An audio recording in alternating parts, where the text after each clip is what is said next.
연세 한국어 6 연세대학교 출판부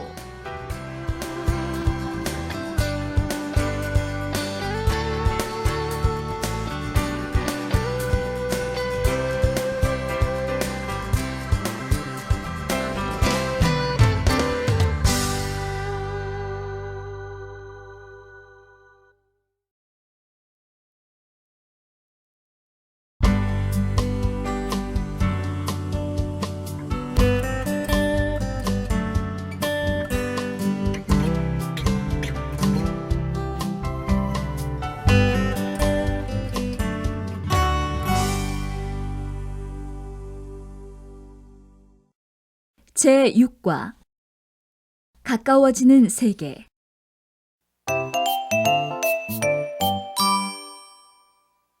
1항 한국 속의 외국인 들으십시오.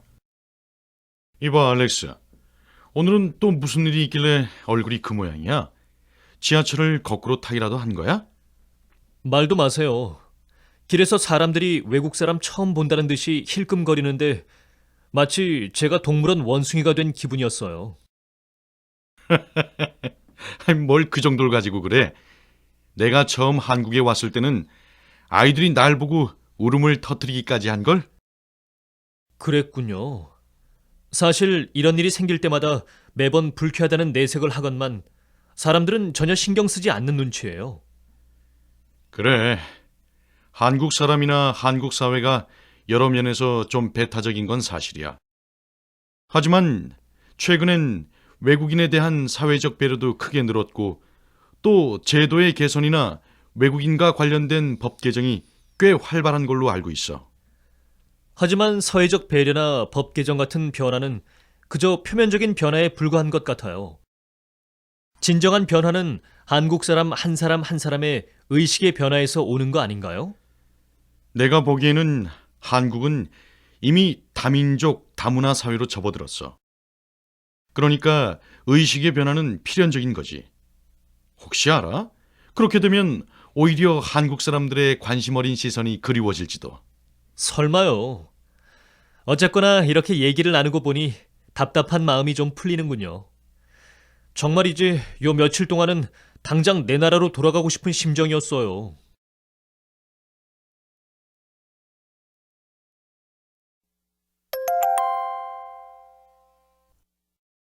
듣고 따라하십시오. 이봐, 알렉스. 오늘은 또 무슨 일이 있길래 얼굴이 그 모양이야? 지하철을 거꾸로 타기라도 한 거야?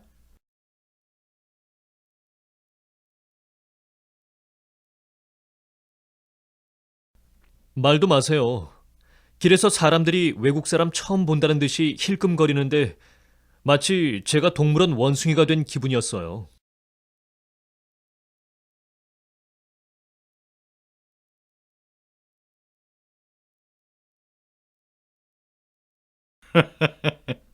뭘 그 정도를 가지고 그래?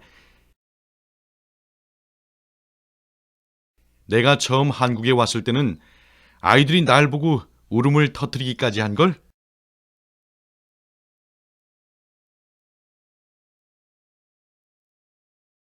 그랬군요. 사실 이런 일이 생길 때마다 매번 불쾌하다는 내색을 하건만 사람들은 전혀 신경 쓰지 않는 눈치예요.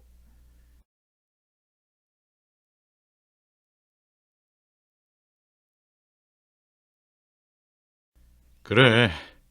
한국 사람이나 한국 사회가 여러 면에서 좀 배타적인 건 사실이야.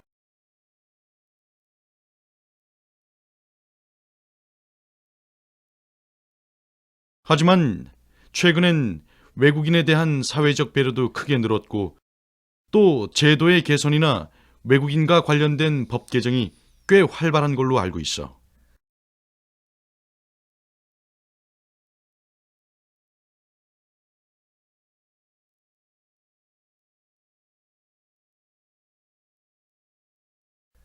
하지만 사회적 배려나 법 개정 같은 변화는 그저 표면적인 변화에 불과한 것 같아요.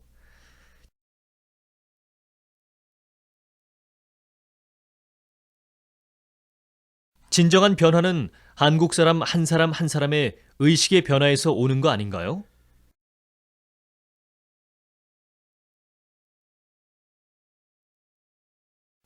내가 보기에는 한국은 이미 다민족, 다문화 사회로 접어들었어.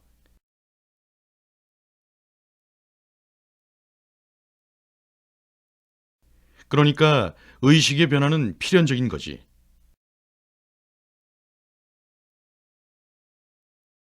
혹시 알아? 그렇게 되면 오히려 한국 사람들의 관심 어린 시선이 그리워질지도.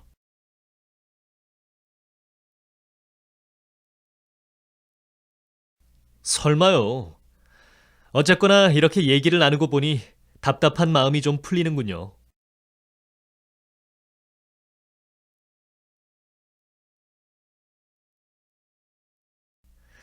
정말이지 요 며칠 동안은 당장 내 나라로 돌아가고 싶은 심정이었어요.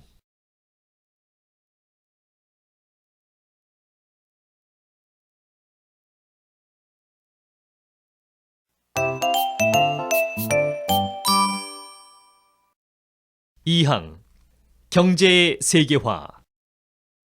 들으십시오. 시내에서 수입 개방을 반대하는 시위를 하던데 여간 격렬한 게 아니었어. 그럴만도 하지. 요즘 한창 진행 중인 자유무역 협정이 체결되는 날엔 싼 농축산물이 무제한으로 수입되잖아. 그렇게 되면 우리 농축산업 시장이 치명적인 타격을 입게 될 거야. 그렇긴 하지만 관세 장벽이 뚫리면 그만큼 수출입 비용이 감소할 테고 자연히 무역량이 증가할 거야. 그러면 결과적으로 경제 활성화에 도움이 되리라고 보는데. 무역업을 하는 사람들 입장에서는 환영할 만한 일이겠지.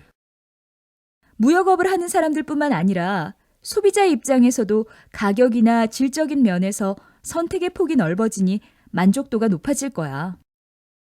그렇지만 경제를 활성화시키고 소비자의 편의를 돕는답시고 조상 대대로 물려내려온 생계의 수단을 하루아침에 잃게 될지 모르는 농민들을 모른 척할 수는 없지.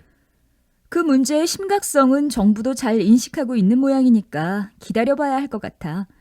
다방면으로 지원 정책을 강구하고 있다고 하더라고. 아닌 게 아니라 개방으로 인해 피해를 입은 사람들을 위해 보호기금을 마련하고 있다고 하더군. 모두가 수혜자가 될 수 있는 방법을 하루빨리 찾았으면 좋겠는데.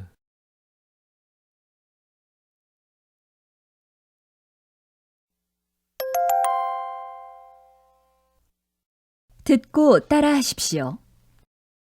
시내에서 수입 개방을 반대하는 시위를 하던데 여간 격렬한 게 아니었어.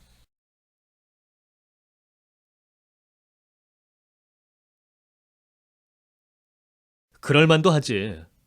요즘 한창 진행 중인 자유무역 협정이 체결되는 날엔 싼 농축산물이 무제한으로 수입되잖아.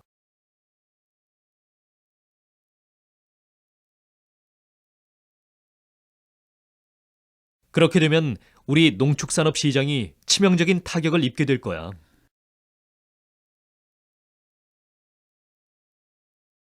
그렇긴 하지만 관세 장벽이 뚫리면 그만큼 수출입 비용이 감소할 테고 자연히 무역량이 증가할 거야.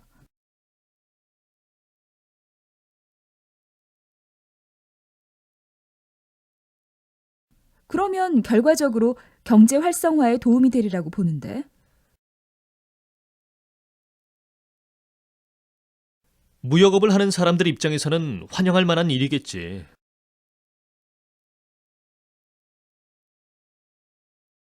무역업을 하는 사람들뿐만 아니라 소비자 입장에서도 가격이나 질적인 면에서 선택의 폭이 넓어지니 만족도가 높아질 거야.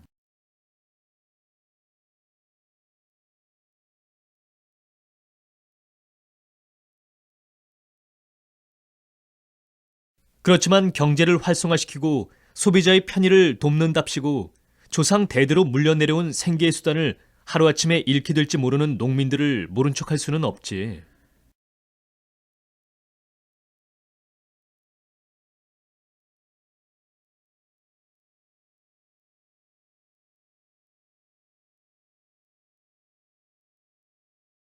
그 문제의 심각성은 정부도 잘 인식하고 있는 모양이니까 기다려봐야 할 것 같아.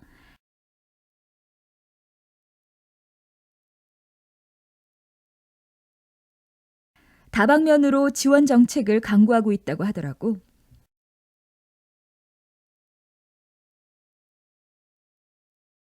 아닌 게 아니라 개방으로 인해 피해를 입은 사람들을 위해 보호기금을 마련하고 있다고 하더군.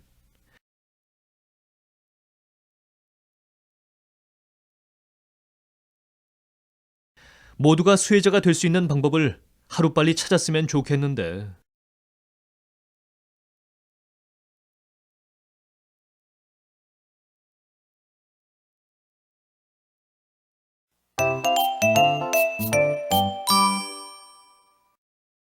과제 1.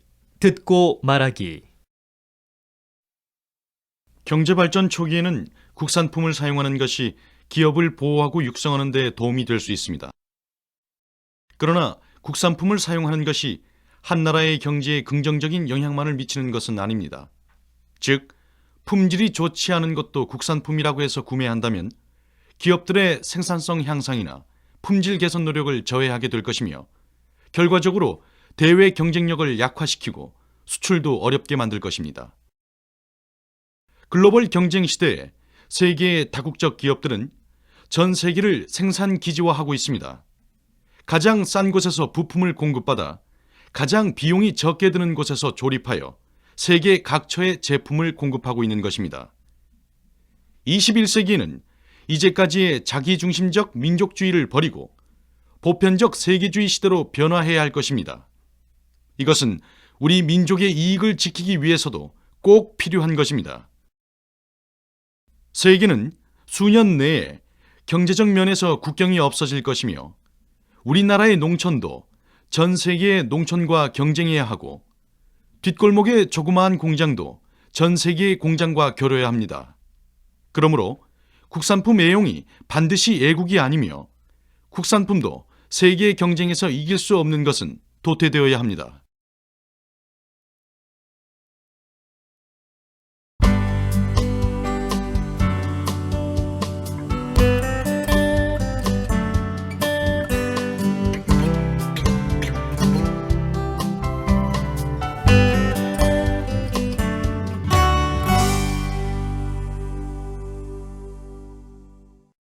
제7과 소중한 문화유산.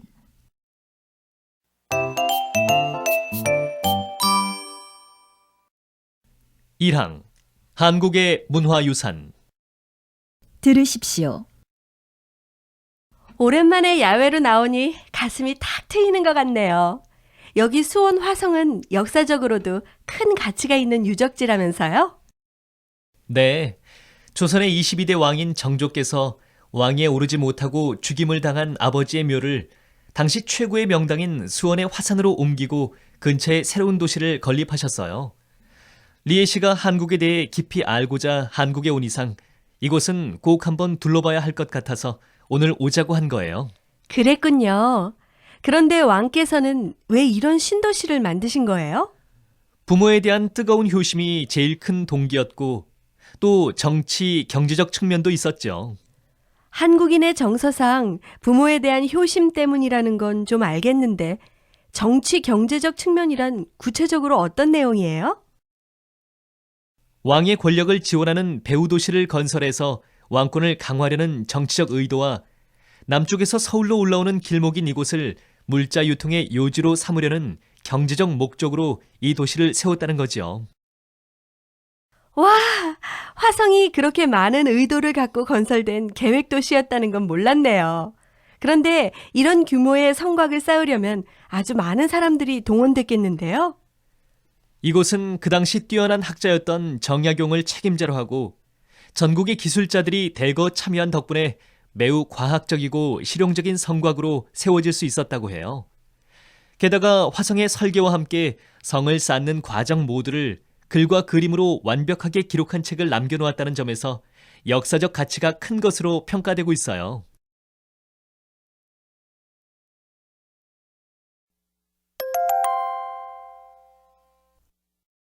듣고 따라하십시오.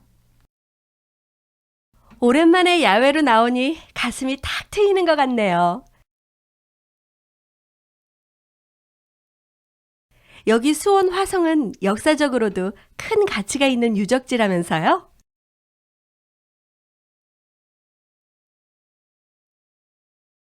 네, 조선의 22대 왕인 정조께서 왕위에 오르지 못하고 죽임을 당한 아버지의 묘를 당시 최고의 명당인 수원의 화산으로 옮기고 근처에 새로운 도시를 건립하셨어요.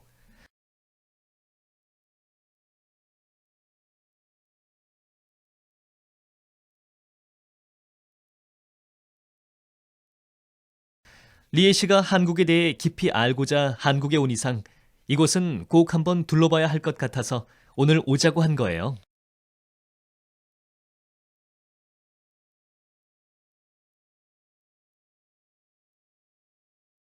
그랬군요. 그런데 왕께서는 왜 이런 신도시를 만드신 거예요?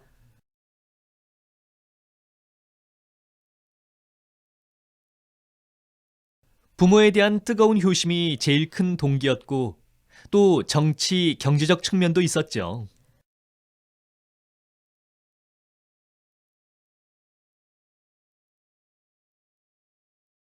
한국인의 정서상 부모에 대한 효심 때문이라는 건 좀 알겠는데 정치 경제적 측면이란 구체적으로 어떤 내용이에요?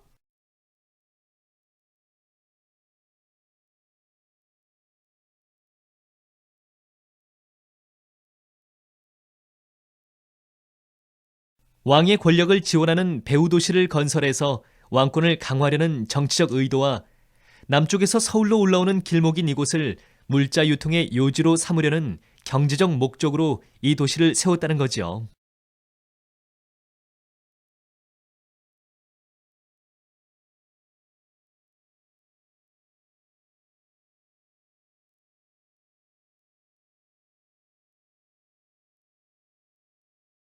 와, 화성이 그렇게 많은 의도를 갖고 건설된 계획 도시였다는 건 몰랐네요.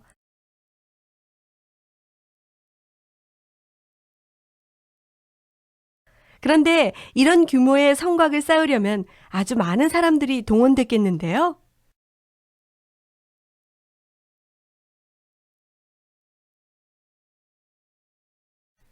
이곳은 그 당시 뛰어난 학자였던 정약용을 책임자로 하고 전국의 기술자들이 대거 참여한 덕분에 매우 과학적이고 실용적인 성곽으로 세워질 수 있었다고 해요.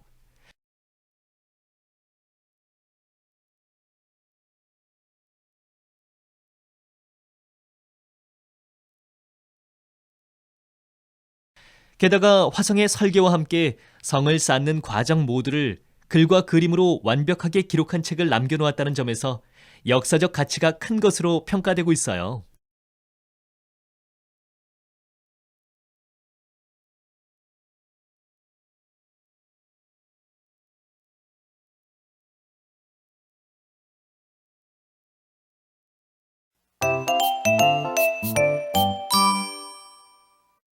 과제 1. 듣고 말하기. 안녕하십니까? 창덕궁에 오신 관람객 여러분을 진심으로 환영합니다. 지금부터 여러분은 개별적인 자유 관람은 할 수 없고 제 안내에 따라서 1시간 20분간 관람하실 수 있습니다. 유네스코가 지정한 세계문화유산인 창덕궁은 1405년에 지어진 것으로 처음에는 별장 개념으로 사용된 궁궐이었으나 1610년부터 1868년까지 정궁으로 사용되었습니다. 여러분이 방금 들어오신 문은 창덕궁의 정문인 돈화문으로 서울에서 가장 오래된 목조 건물이고 현재 남아있는 궁궐 정문 중에서도 가장 오래된 것입니다. 조선시대에는 2층에 종과 북이 있어서 시간을 알려주었다고 하나 지금은 남아있지 않습니다. 이 앞에 있는 다리는 금천교라고 하는데 현재 서울에 남아있는 돌다리 중에서 가장 오래된 돌다리입니다. 조선의 궁궐에는 공통적으로 입구 부근에 맑은 물이 흐르게 하고 그 위에 돌다리를 놓았고 다리의 중간과 아래에 동물들을 조각해서 나쁜 귀신을 쫓고 궁궐을 지키게 했다고 합니다. 자, 저를 따라서 이쪽으로 오십시오. 지금 보고 계시는 건물은 인정전이라고 하는데요. 이곳은 왕의 자리에 오르는 의식인 즉위식을 하거나 외국에서 온 사신을 만나는 등 나라의 중요 행사가 진행되던 궁궐의 대표적인 공간입니다. 여기는 왕들의 휴식처로 쓰이던 후원, 즉 뒷뜰입니다. 이곳은 300년이 넘은 큰 나무와 연못, 정자 등의 시설이 자연과 조화를 이루도록 함으로써 창덕궁을 한국에서 가장 아름다운 궁궐로 꼽히게 했습니다. 이쪽으로 오십시오. 이곳은 부용지라고 부르는 연못입니다. 이 연못의 네모난 모양과 저 안에 동그란 섬을 잘 보십시오. 조선의 궁궐 연못은 그 당시 사람들이 믿고 있었던 하늘은 둥글고 땅은 네모나다는 사상에 의해서 만들어졌습니다. 즉, 땅을 상징하는 네모난 연못 속에 하늘을 상징하는 둥근 섬을 만들었습니다.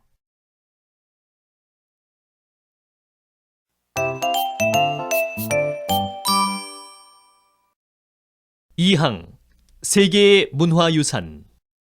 들으십시오. 민수야, 우리가 배낭여행 가서 찍은 사진 나왔다? 내 말대로 앙코르와트에 갔다 오길 잘한 것 같아. 여기 이 밀림 속의 사원이며 호수가 아주 장관이야. 난 그렇게 큰 유적지는 난생 처음 가봤어. 과연 세계 문화유산이라 할 만하지 않니? 맞아. 열대 정글 한가운데서 그렇게 어마어마하게 큰 돌로 지어진 사원이 나타났을 때는 정말 입이 딱 벌어지더라. 웬만한 도시 규모라는 것도 놀라워. 나 역시도 그 웅장한 크기에 압도당했다니까. 그런데 건물 여기저기에 부서지고 훼손된 곳이 많아서 마음이 씁쓸했어. 뒤늦게 보수공사하는 모습들도 좀 안타까웠고. 그런 귀중한 문화재들이 자연재해나 전쟁 같은 인간의 행위로 말미암아 파괴된다던데 역시 직접 보니까 그 심각성이 피부로 느껴지더라.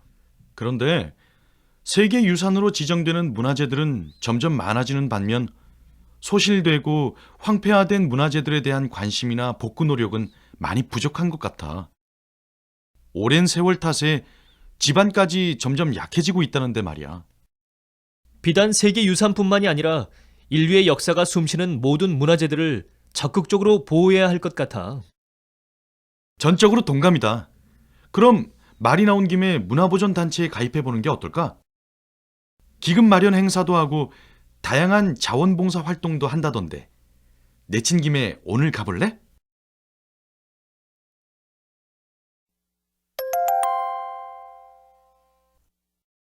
듣고 따라하십시오. 민수야, 우리가 배낭여행 가서 찍은 사진 나왔다? 내 말대로 앙코르와트에 갔다 오길 잘한 것 같아.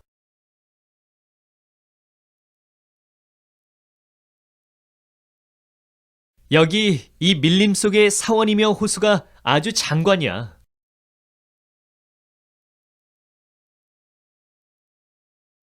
난 그렇게 큰 유적지는 난생 처음 가봤어. 과연 세계 문화유산이라 할 만하지 않니?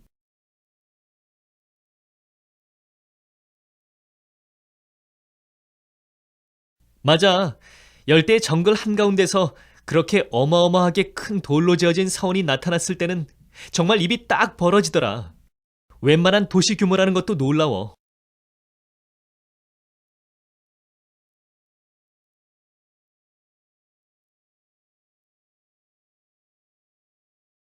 나 역시도 그 웅장한 크기에 압도당했다니까. 그런데 건물 여기저기에 부서지고 훼손된 곳이 많아서 마음이 씁쓸했어. 뒤늦게 보수공사하는 모습들도 좀 안타까웠고.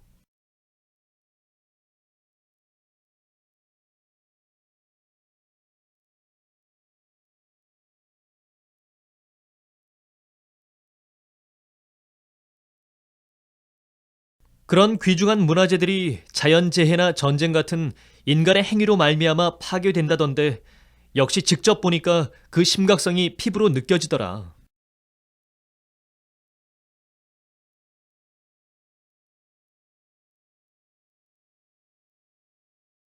그런데 세계 유산으로 지정되는 문화재들은 점점 많아지는 반면 소실되고 황폐화된 문화재들에 대한 관심이나 복구 노력은 많이 부족한 것 같아.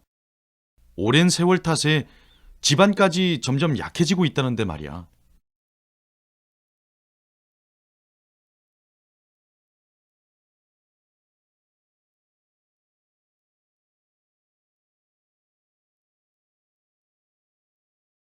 비단 세계 유산뿐만이 아니라 인류의 역사가 숨쉬는 모든 문화재들을 적극적으로 보호해야 할 것 같아.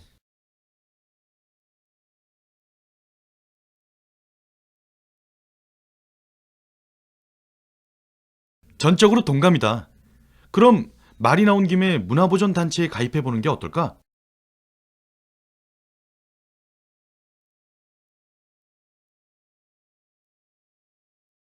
기금 마련 행사도 하고 다양한 자원봉사 활동도 한다던데. 내친 김에 오늘 가볼래?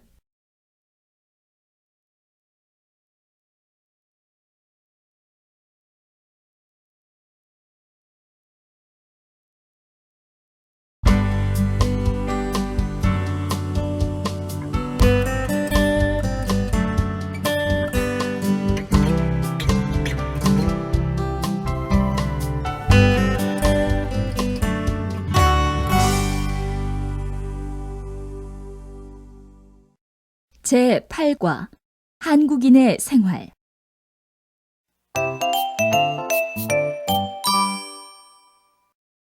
일항 한국인의 집.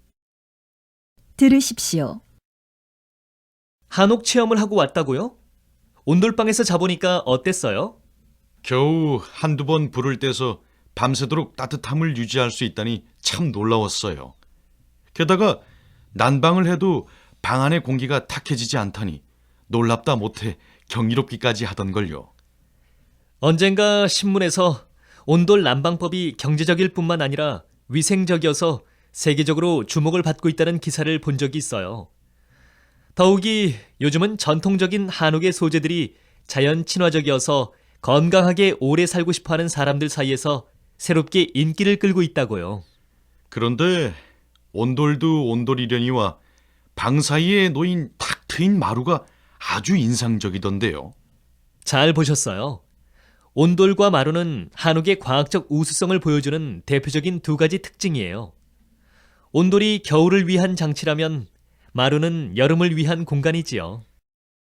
하지만 한옥의 매력은 그런 기능적인 면에도 있지만 지붕이라든가 처마라든가 우아한 한복의 곡선을 닮은 부드러운 형태의 아름다움에 있는 것 같은데요.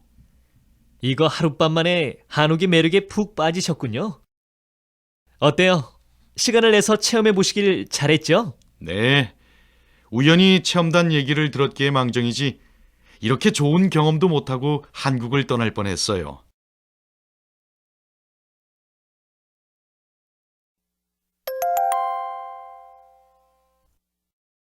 듣고 따라하십시오. 1항 한국인의 집. 한옥 체험을 하고 왔다고요? 온돌방에서 자보니까 어땠어요?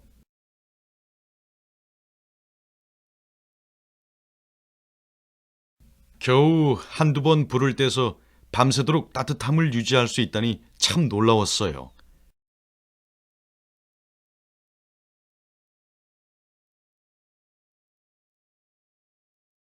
게다가 난방을 해도 방 안의 공기가 탁해지지 않다니 놀랍다 못해 경이롭기까지 하던걸요.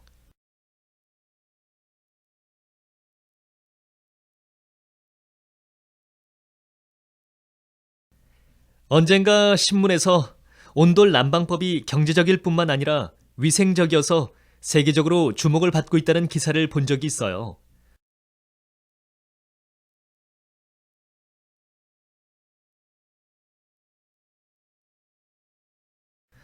더욱이 요즘은 전통적인 한옥의 소재들이 자연 친화적이어서 건강하게 오래 살고 싶어하는 사람들 사이에서 새롭게 인기를 끌고 있다고요.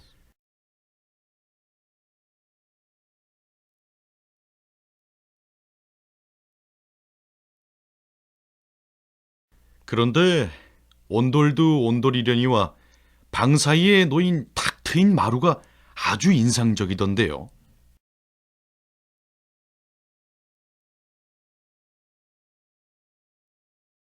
잘 보셨어요. 온돌과 마루는 한옥의 과학적 우수성을 보여주는 대표적인 두 가지 특징이에요.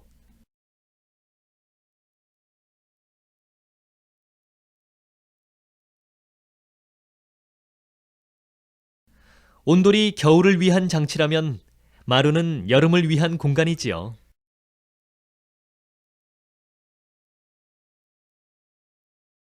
하지만 한옥의 매력은 그런 기능적인 면에도 있지만 지붕이라든가 처마라든가 우아한 한복의 곡선을 닮은 부드러운 형태의 아름다움에 있는 것 같은데요.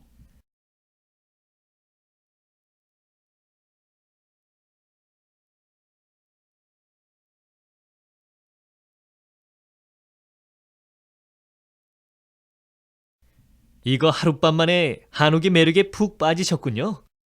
어때요? 시간을 내서 체험해 보시길 잘했죠?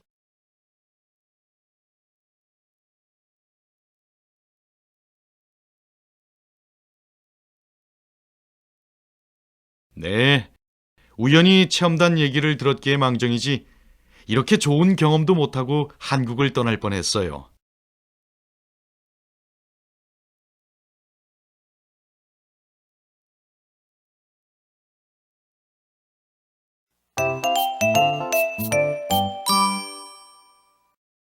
과제 1. 듣고 말하기. 풍수지리란 지형이나 방향을 인간의 기륭 화복과 연결시켜 죽은 사람을 묻거나 집을 짓는데 알맞은 장소를 찾는 이론을 말하는데, 이 이론에서는 좋은 터에 지은 집을 좋은 집이라고 정의한다. 그리고 좋은 터라는 것은 수맥이 흐르지 않는 땅이라고 말한다. 즉, 사람은 언제 어디서나 땅의 기운을 받으며 생활하므로 그 땅의 기운이 좋으면 좋은 길을 받아 모든 일이 잘 되고, 땅의 기운이 나쁘면 나쁜 기운을 받아 모든 것이 좋지 않게 된다는 것이다. 그래서 예부터 조상들은 맷자리나 집터를 고르는데 신중했고 정성을 다하였다. 그런데 나쁜 기운을 내는 나쁜 땅의 대표는 바로 수맥이 흐르는 땅이다. 여기에서는 나무조차 잘 자라지 못한다. 완전히 생기를 상실한 나쁜 터이기 때문이다. 따라서 이곳에 집을 짓지 않아야 하는 것은 당연하다. 좋은 집이란 좋은 땅의 기운이 많이 배출되어 좋은 기운을 지속적으로 받을 수 있는 그런 터에 지어진 집이다. 좋은 집으로 인정받으려면 집이 향하는 방향도 중요하다. 방향은 다름 아닌 태양의 기운을 얼마나 많이 오래 받을 수 있느냐의 문제로서 남향과 동향집이 좋고 북향집이나 서향집이 좋지 않다는 것이 일반적인 정설이다. 왜냐하면 동쪽과 남쪽으로부터 아침에 밝고 충만한 기운을 받을 수 있어 채광과 환기가 제대로 잘 되기 때문이다. 그 외에도 집은 주변의 환경으로부터 영향을 많이 받게 되는데, 예를 들어 집 주위에 커다란 고압선이 지나가는 곳, 큰 도로를 끼고 있는 곳, 하천과 가까이에 있는 곳, 혐오시설이나 짓다가 만 흉측한 건물이 있으면 좋은 집터가 아니다.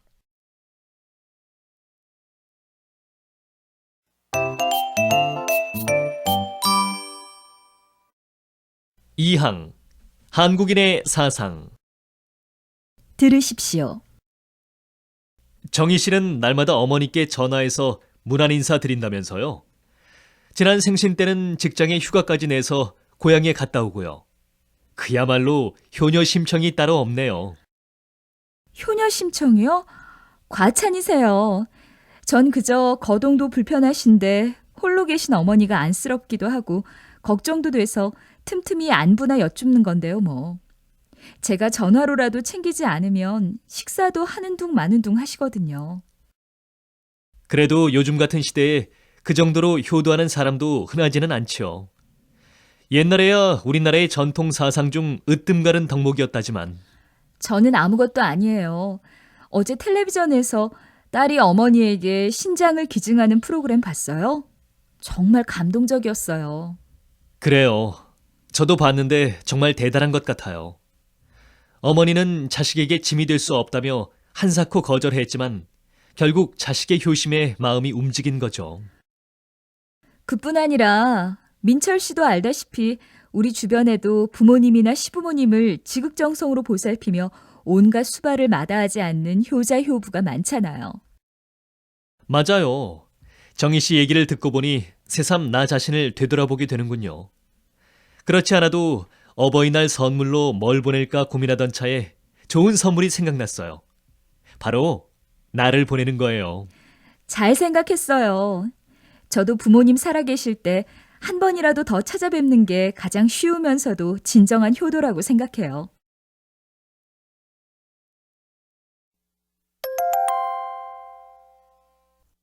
듣고 따라하십시오. 정희 씨는 날마다 어머니께 전화해서 문안 인사 드린다면서요. 지난 생신 때는 직장에 휴가까지 내서 고향에 갔다 오고요. 그야말로 효녀 심청이 따로 없네요.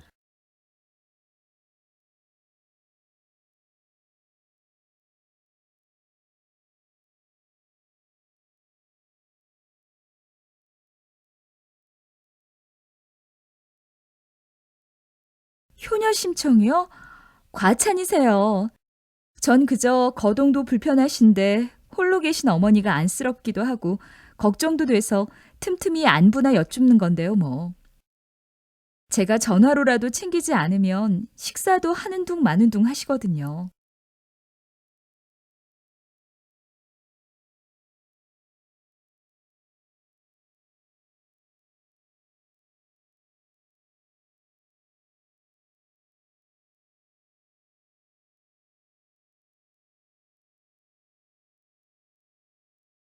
그래도 요즘 같은 시대에 그 정도로 효도하는 사람도 흔하지는 않죠.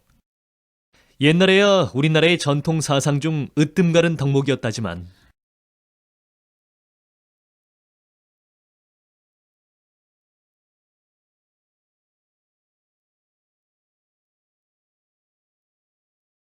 저는 아무것도 아니에요. 어제 텔레비전에서 딸이 어머니에게 신장을 기증하는 프로그램 봤어요? 정말 감동적이었어요.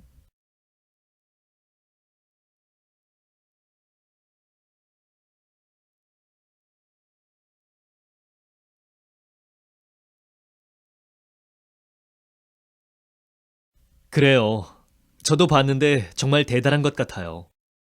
어머니는 자식에게 짐이 될 수 없다며 한사코 거절했지만 결국 자식의 효심에 마음이 움직인 거죠.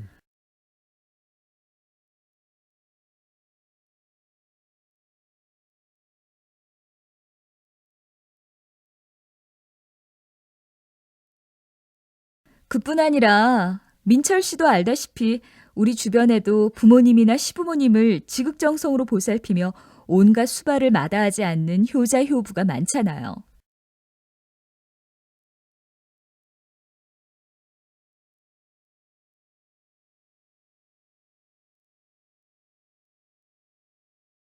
맞아요. 정희 씨 얘기를 듣고 보니 새삼 나 자신을 되돌아보게 되는군요. 그렇지 않아도 어버이날 선물로 뭘 보낼까 고민하던 차에 좋은 선물이 생각났어요. 바로 나를 보내는 거예요.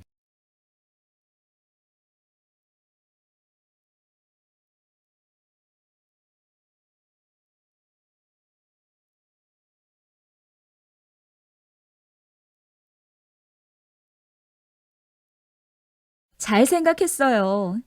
저도 부모님 살아계실 때 한 번이라도 더 찾아뵙는 게 가장 쉬우면서도 진정한 효도라고 생각해요.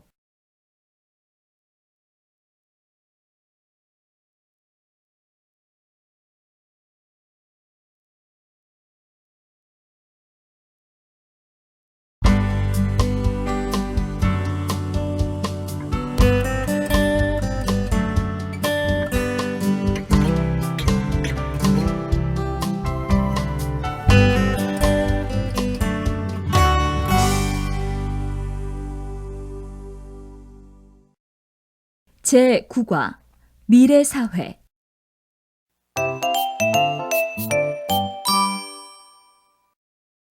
1항 자동화 사회. 들으십시오.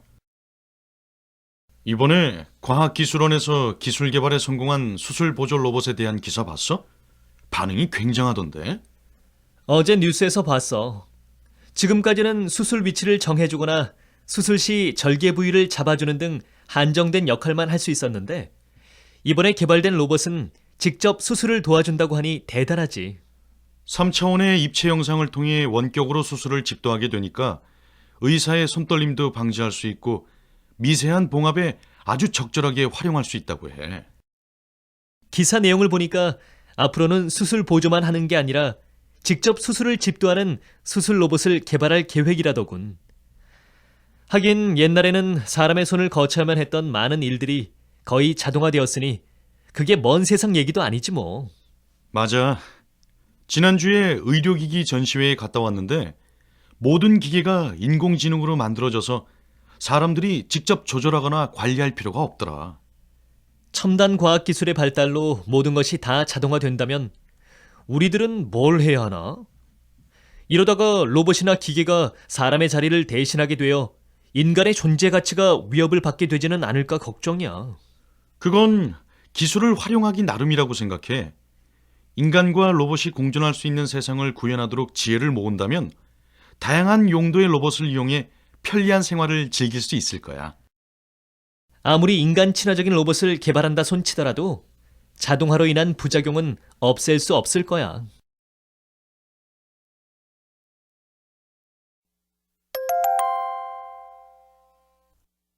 듣고 따라하십시오. 이번에 과학기술원에서 기술 개발에 성공한 수술 보조 로봇에 대한 기사 봤어? 반응이 굉장하던데?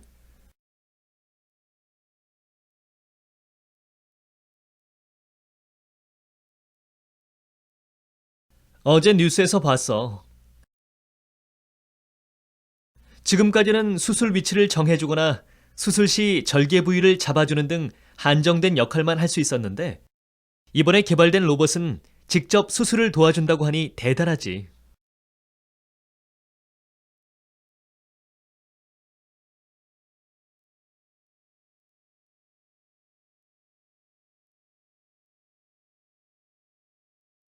삼 차원의 입체 영상을 통해 원격으로 수술을 집도하게 되니까 의사의 손떨림도 방지할 수 있고 미세한 봉합에 아주 적절하게 활용할 수 있다고 해.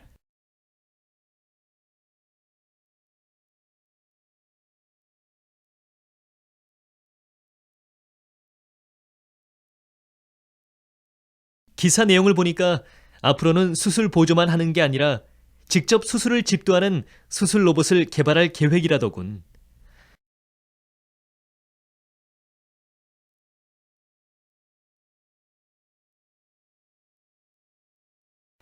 하긴 옛날에는 사람의 손을 거쳐야만 했던 많은 일들이 거의 자동화되었으니 그게 먼 세상 얘기도 아니지 뭐.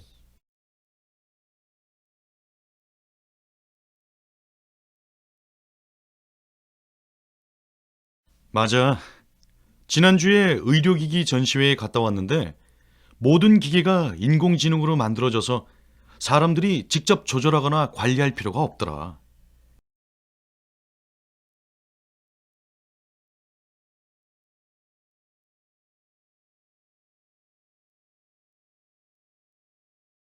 첨단 과학기술의 발달로 모든 것이 다 자동화된다면 우리들은 뭘 해야 하나?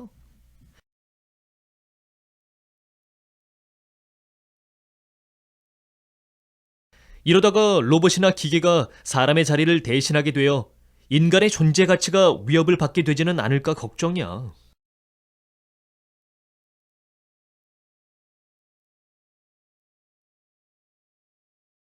그건 기술을 활용하기 나름이라고 생각해.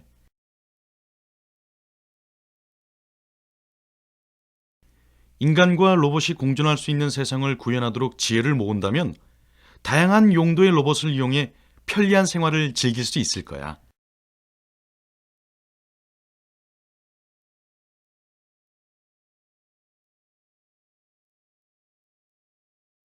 아무리 인간 친화적인 로봇을 개발한다 손치더라도 자동화로 인한 부작용은 없앨 수 없을 거야.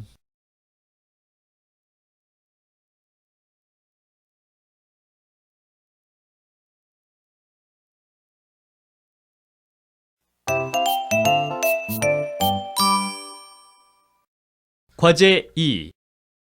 정보 전달하기. 여러분 안녕하십니까? 수년간의 연구를 통해 새롭게 선보이게 된 이 제품은 책, 의류 등 모든 물건에 눈에 띄지 않게 부착하는 마이크로 태그입니다. 그야말로 각 제품들의 신분증의 역할을 할 수 있는 소형 칩입니다. 이번에 개발된 마이크로 태그는 물건을 판매하는 판매자와 물건을 구입하는 소비자 모두가 가지고 있었던 각각의 불편함을 해소하고자 연구 개발하게 되었습니다. 그동안 판매자가 어떤 물건이 얼마나 판매되었는지를 파악하는 데는 많은 시간과 인력 투자가 필요했을 겁니다. 이러한 불편은 이제 각 제품에 부착되어 있는 마이크로 태그가 해결해 줄 것입니다. 소비자의 입장에서는 큰맘 먹고 구입한 고가품이나 각 제품들의 도난, 분실에 대한 우려가 컸습니다.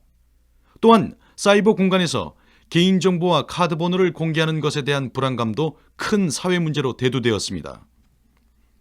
이러한 판매자와 구매자의 불편은 이 마이크로 태그 하나로 완벽하게 해결할 수 있습니다.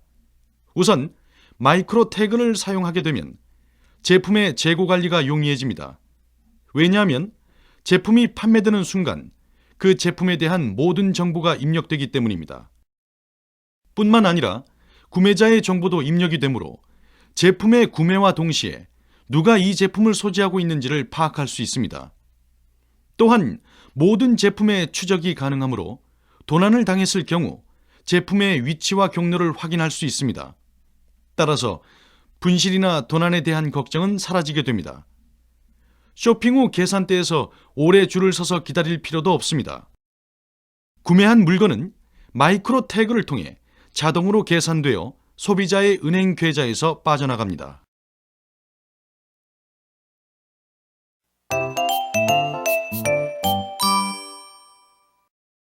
이항 미래형 인간. 들으십시오.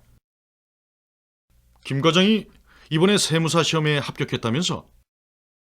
새벽에 학원에 다니느라고 1년 넘게 고생하더니 보람이 있네. 요즘은 퇴근하고 학원에 다니는 사람들이 많아졌어요. 우리 사회도 경력 개발이니 평생 학습이니 하는 것들이 생활화되었나 봐요. 그럼 끊임없이 자신을 개발하지 않으면 한순간에 도태되고 말아.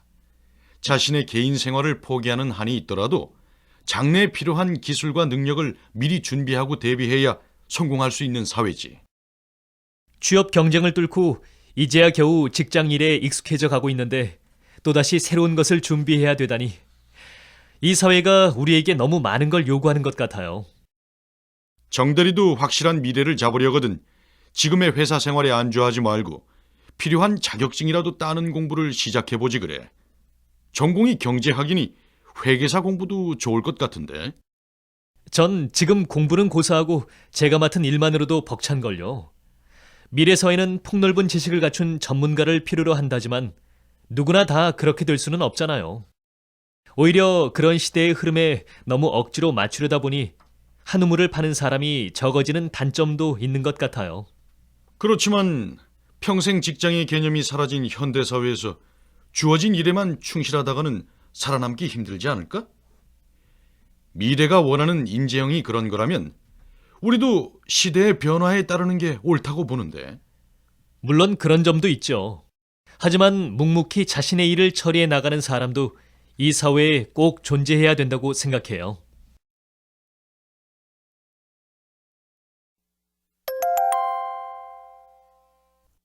듣고 따라하십시오.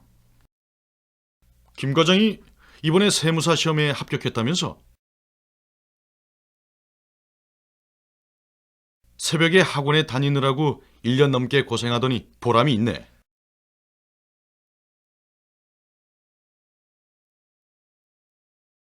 요즘은 퇴근하고 학원에 다니는 사람들이 많아졌어요. 우리 사회도 경력 개발이니 평생 학습이니 하는 것들이 생활화되었나 봐요.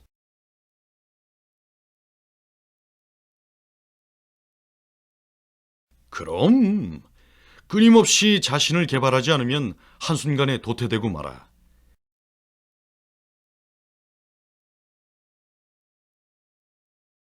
자신의 개인 생활을 포기하는 한이 있더라도 장래에 필요한 기술과 능력을 미리 준비하고 대비해야 성공할 수 있는 사회지.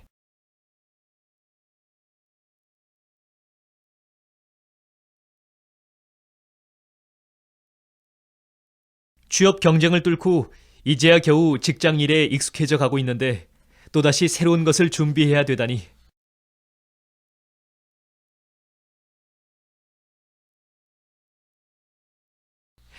이 사회가 우리에게 너무 많은 걸 요구하는 것 같아요. 정대리도 확실한 미래를 잡으려거든 지금의 회사 생활에 안주하지 말고 필요한 자격증이라도 따는 공부를 시작해보지 그래.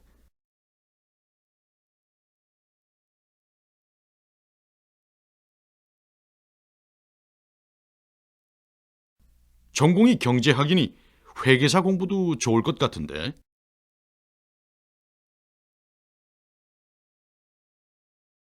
전 지금 공부는 고사하고 제가 맡은 일만으로도 벅찬걸요.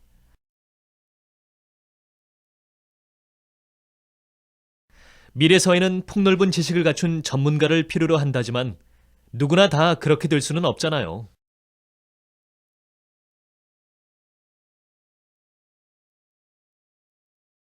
오히려 그런 시대의 흐름에 너무 억지로 맞추려다 보니 한 우물을 파는 사람이 적어지는 단점도 있는 것 같아요.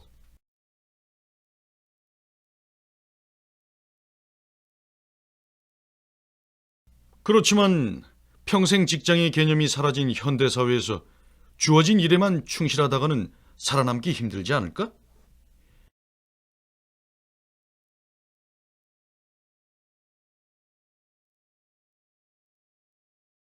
미래가 원하는 인재형이 그런 거라면 우리도 시대의 변화에 따르는 게 옳다고 보는데.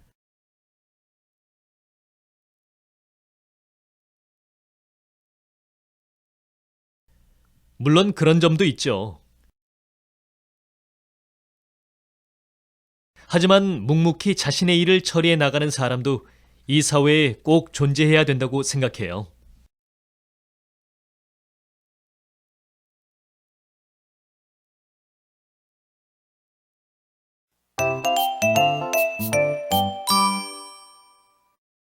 과제 1. 듣고 말하기. 사회적으로 인재를 평가하는 시각이 달라지면서 인재가 지녀야 할 요소들도 크게 달라지고 있다.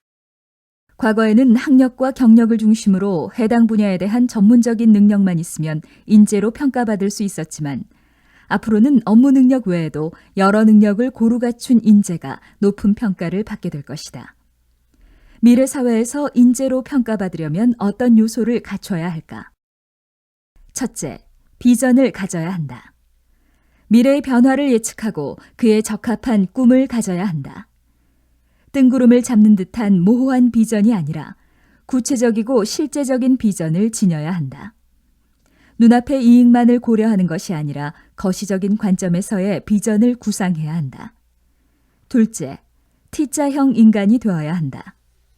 미래 사회에서는 자신의 전공 분야만 아는 인재는 성공 가능성이 낮아질 것이다. 자신의 전문 분야뿐만이 아니라 다양한 분야에 걸쳐 깊이 있는 폭넓은 지식을 지녀야 한다. T자의 세로선은 전공 분야에 대한 깊이를 의미하며 가로선은 다방면에 걸쳐 박식한 지식을 지녀야 함을 의미한다. 따라서 T자형 인간이란 깊이와 다방면의 박식함을 두루 갖춘 인간형을 의미하는 것이다. 셋째, 국제 감각을 익혀야 한다. 우물한 개구리는 글로벌 사회에서 성공하기 힘들다. 시야를 세계로 돌려야만 생존할 수 있을 것이다. 국제 감각을 익히기 위해서는 외국어 구사 능력은 필수 조건이다. 넷째, 유연성을 길러야 한다. 미래 사회의 기술적 변화와 치열한 경쟁에 적응하기 위한 필수 조건은 유연성이다. 변화하는 사회에 유연하게 대처하지 못한다면 예기치 못한 어려움에 직면하게 될 것이다. 다섯째, 창의성을 키워야 한다. 20세기 산업화 사회에서 요구하는 인재형은 성실성과 충성심이 가장 중요한 요소였고 윗사람에게 순종하고 자신의 임무만 충실하게 수행하면 인재라는 말을 들을 수 있었다. 하지만 시대가 변해 이제는 새로운 정보와 기술을 개발하고 활용할 수 있는 창의력이 인재의 중요 덕목이다.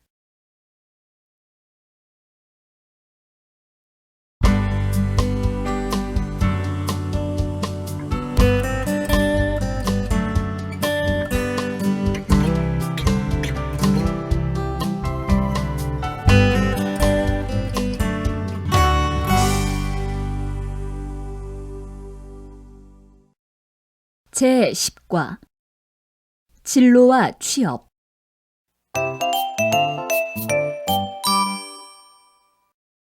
1항 진로 상담. 들으십시오. 선생님, 감사합니다. 선생님들께서 많이 도와주신 덕분에 드디어 졸업을 하게 되었습니다.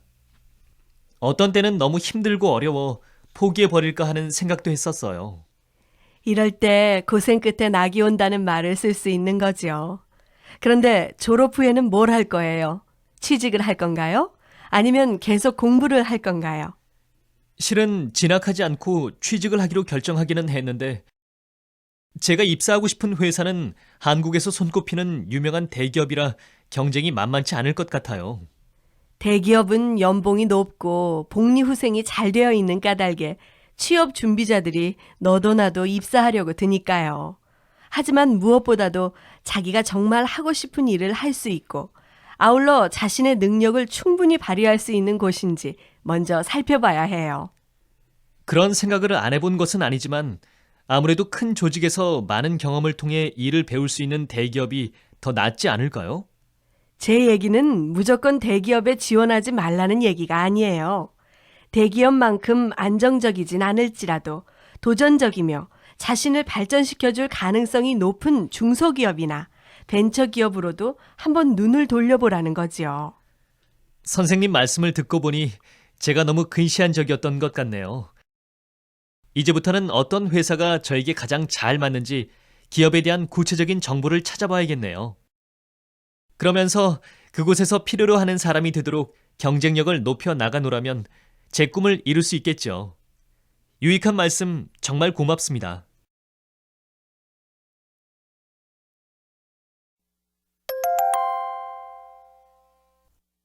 듣고 따라하십시오.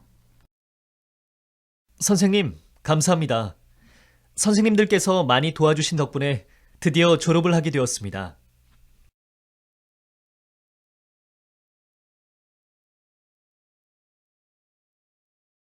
어떤 때는 너무 힘들고 어려워 포기해버릴까 하는 생각도 했었어요.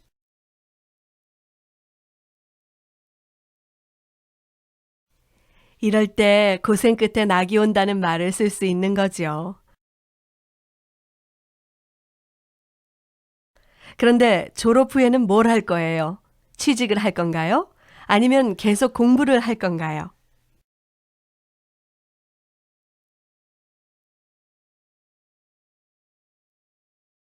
실은 진학하지 않고 취직을 하기로 결정하기는 했는데 제가 입사하고 싶은 회사는 한국에서 손꼽히는 유명한 대기업이라 경쟁이 만만치 않을 것 같아요.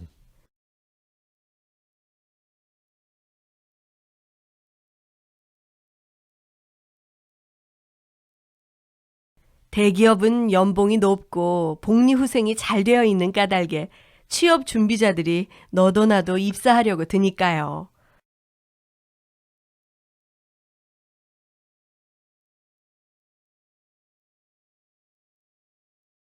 하지만 무엇보다도 자기가 정말 하고 싶은 일을 할 수 있고 아울러 자신의 능력을 충분히 발휘할 수 있는 곳인지 먼저 살펴봐야 해요.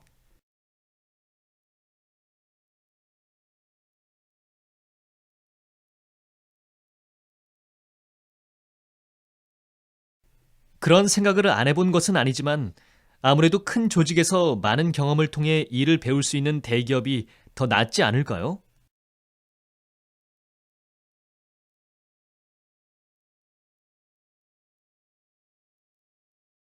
제 얘기는 무조건 대기업에 지원하지 말라는 얘기가 아니에요.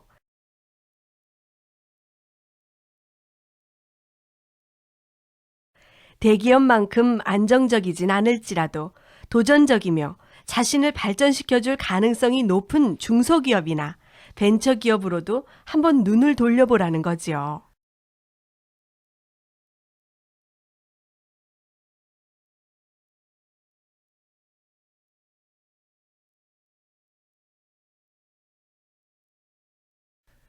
선생님 말씀을 듣고 보니 제가 너무 근시한 적이었던 것 같네요.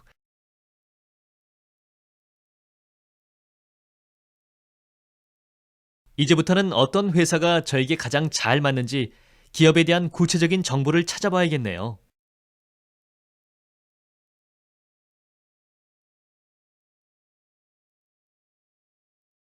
그러면서 그곳에서 필요로 하는 사람이 되도록 경쟁력을 높여 나가노라면 제 꿈을 이룰 수 있겠죠.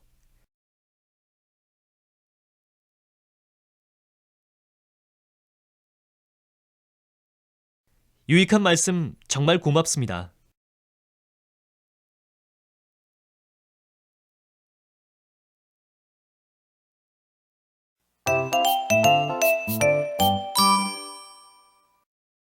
과제 2. 상담하고 조언하기. 올해 대입에 실패하고 학원에 다니고 있는 강동건입니다. 전 배우가 되고 싶습니다. 그래서 연기학원에 다니고 있었는데 부모님께서 제가 배우가 되는 것을 반대하셔서 학원을 그만두었습니다. 공부를 해서 대학에 가라는 겁니다. 대학에 연극영화과가 있지만 하도 반대가 심해서 지금은 대학 입시 준비를 도와주는 학원에 다니고 있습니다. 하지만 공부에 아무런 흥미를 느낄 수가 없어서 마음은 다른 곳에 가 있고 의자에 몸만 앉아 있는 셈입니다. 연기학원에 다시 다니고 싶지만 부모님이 크게 실망하실까봐 선뜻 말을 꺼내지 못하고 있습니다. 부모님도 제 마음을 잘 알고 계시지만 별 말씀이 없으십니다. 어떻게 해야 할까요? 하고 싶은 일을 하지 못하고 원치 않는 수업을 듣고 있다니 참으로 괴롭겠습니다. 힘들겠지만 우선 부모님이 정말 동건군을 얼마나 사랑하고 있는지를 한번 생각해 보세요. 자식을 너무 사랑하고 있기 때문에 섣불리 무엇이라고 답하기 어려우신 게 아닐까 하고 생각해 보세요. 혹시나 배우가 되라고 도와주었다가 실패하여 다른 좋은 일을 할 기회를 놓치게 된다면 얼마나 마음이 아프시겠어요. 만약 그렇게 되면 부모님을 원망하지 않을까요? 요즘 젊은 사람들 사이에서는 가수나 연예인들이 우상이 되다시피 하여 많은 젊은이들이 그런 사람이 되고 싶어 합니다. 부모님도 그런 것을 걱정하고 계신 게 아닐까요? 강동건 군은 배우가 자신의 적성에 맞는지 스스로 확신을 가질 수 있고 또 이를 부모님이나 누구에게도 객관적으로 보여줄 수 있는 증거를 가지고 있나요?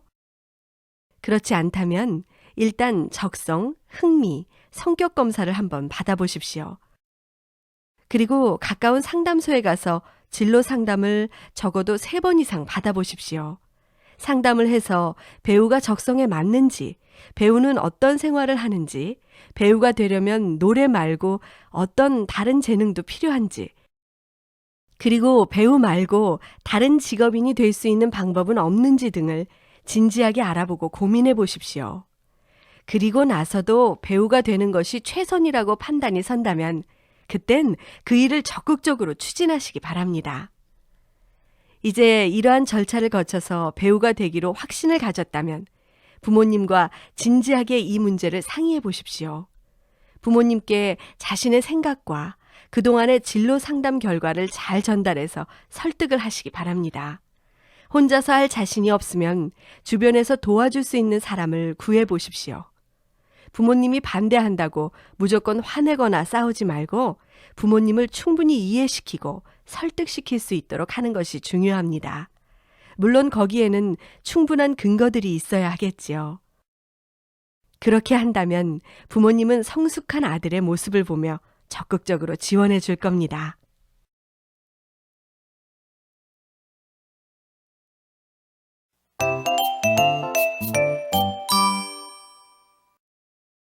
이항 취업 면접. 들으십시오. 먼저 외국인으로서 우리 회사에 지원하게 된 동기가 무엇입니까? 저는 대학교에서 국제무역을 전공했습니다. 우리 중국과의 무역을 적극적으로 추진하고 있는 이 회사야말로 제 능력을 펼칠 수 있는 곳이라고 확신해서 지원했습니다. 간단하게 자신의 장점을 소개해 보십시오. 저는 사교적이고 적극적인 성격이어서 학창 시절부터 폭넓은 대인관계를 유지하고 있습니다. 여러 무역회사에서 아르바이트를 하거나 연수를 받으면서 실무 경험도 쌓은 바 있습니다. 우리 회사엔 열정과 패기가 넘치는 사람이 필요합니다. 그 점은 어떻습니까? 제 취미는 철인 3종 경기입니다. 국제대회 입상 경력도 있습니다. 약 50km를 수영과 자전거와 달리기로 완주해야 하기 때문에 끈기와 패기가 없으면 불가능한 운동입니다. 우리 회사보다 조건이 좋은 곳도 있을 텐데 우리 회사를 선택한 특별한 이유라도 있습니까? 저에게 가장 중요한 조건은 바로 근무 환경과 분위기입니다.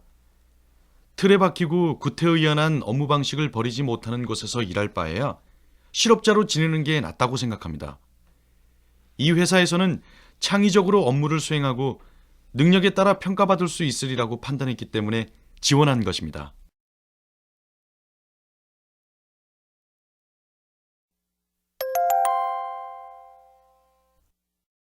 듣고 따라하십시오. 먼저 외국인으로서 우리 회사에 지원하게 된 동기가 무엇입니까?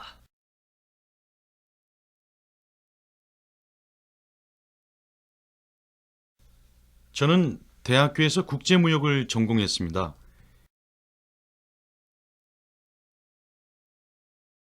우리 중국과의 무역을 적극적으로 추진하고 있는 이 회사야말로 제 능력을 펼칠 수 있는 곳이라고 확신해서 지원했습니다.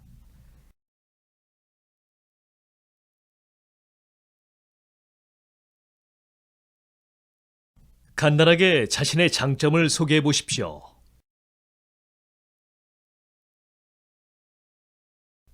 저는 사교적이고 적극적인 성격이어서 학창 시절부터 폭넓은 대인관계를 유지하고 있습니다.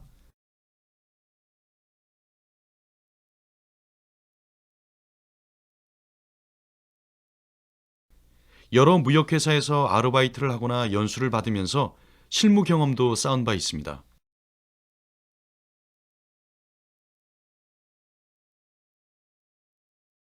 우리 회사엔 열정과 패기가 넘치는 사람이 필요합니다. 그 점은 어떻습니까?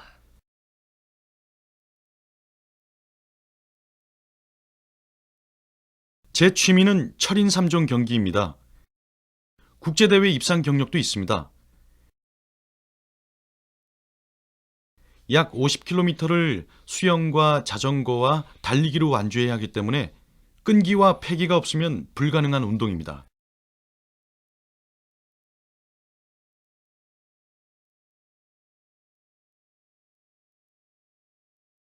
우리 회사보다 조건이 좋은 곳도 있을 텐데 우리 회사를 선택한 특별한 이유라도 있습니까?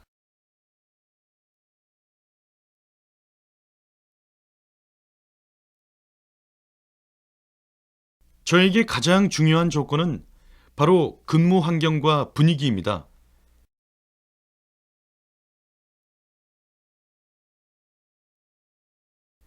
틀에 박히고 구태의연한 업무 방식을 버리지 못하는 곳에서 일할 바에야 실업자로 지내는 게 낫다고 생각합니다.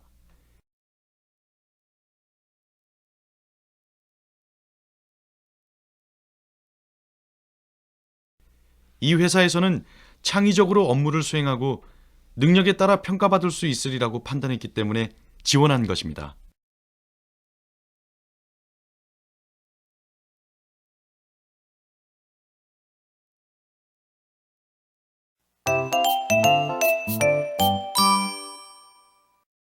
과제 1. 듣고 말하기. 요즘 취직하기가 하늘의 별 따기라지만 1, 2년 다니다 그만두는 신입사원이 많은 것도 사실입니다. 그래서 기업들은 그걸 막으려고 능력 못지않게 끈기를 확인하는 면접의 필요성을 느끼고 있습니다. 그것이 면접의 형태와 질문이 진화하는 까닭입니다. 한 취업 포털 사이트가 지난 1년간 기업 채용 때 등장한 면접관들의 질문 4천여 건을 정리해서 내놓았는데요. 오늘은 그것을 소개해 보겠습니다. 크게 4가지 유형으로 구분할 수 있습니다. 첫 번째 유형은 문제 해결형입니다. 이것은 직장 생활에서 생길 만한 문제 상황을 주고 어떻게 대처할지를 묻는 방식인데 난동을 피우는 고객이 있으면 어떻게 하겠는가와 같은 질문을 던집니다. 학점이나 어학 성적이 좋은 모범생이라도 순발력과 현장 감각이 떨어지면 곤란하다는 것입니다. 두 번째는 로또형입니다. 로또에 당첨돼도 회사에 다닐 것인가 하는 이런 질문에 대해 그만두겠다는 취지의 응답을 하면 탈락을 각오해야 합니다. 직업관과 직장관을 알아보고자 하는 의도입니다. 비슷한 질문으로는 10억이 생긴다면 어떻게 하겠나 등이 있습니다. 세 번째는 시험형으로 지원자를 살짝 시험에 들게 하는 것입니다. 직장에 대한 충성심이나 구직자의 자세를 평가합니다. 잦은 야근으로 대인관계가 소홀해지면 어떻게 하나? 공휴일에 일해도 좋은가 등입니다. 네 번째 유형은 경력 로드맵형입니다. 어떤 비전을 갖고 회사 생활을 할지를 살펴보려는 것으로 15년 뒤 자신의 모습을 그려보시오 등입니다. 실현 가능성을 고려하고 구체적으로 답하는 게 좋다고 합니다.